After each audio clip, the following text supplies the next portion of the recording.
Επίγον. Φρέσκα και εκπληκτικά νέα έρχονται απευθείας από τον κόσμο του Ολυμπιακού.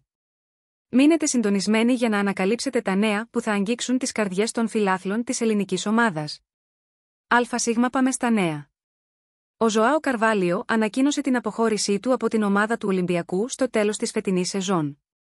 Ο Πορτογάλος μέσος των Πειρατών τόνισε μεταξύ άλλων ότι είναι απίθανο να παραμείνει στο δυναμικό της ομάδας καθώς οι συζητήσεις που είχε ξεκινήσει με τη διοίκηση έχουν καταρρεύσει.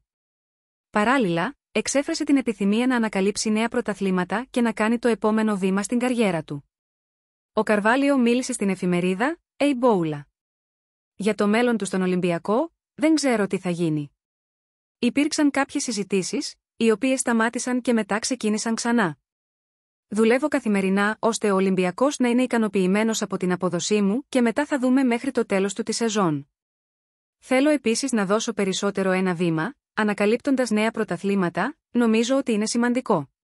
Υπάρχουν κύκλοι που κλείνουν, υπάρχουν κύκλοι που διαρκούν, και ο δικός μου εδώ φαίνεται να τελειώνει, αλλά ποτέ δεν ξέρεις τι θα γίνει. Από τώρα είμαστε κοντά στη μεταγραφική περίοδο, εξαρτάται από το τι θα γίνει, αλλά αυτό είναι το ποδόσφαιρο.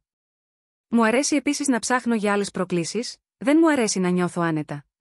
Αυτό συνέβη όταν έφυγα από την Μπενφίκα, και αυτό είναι ο παίκτης αναζητά επίσης νέες προκλήσεις, για να νιώσει πρόκληση.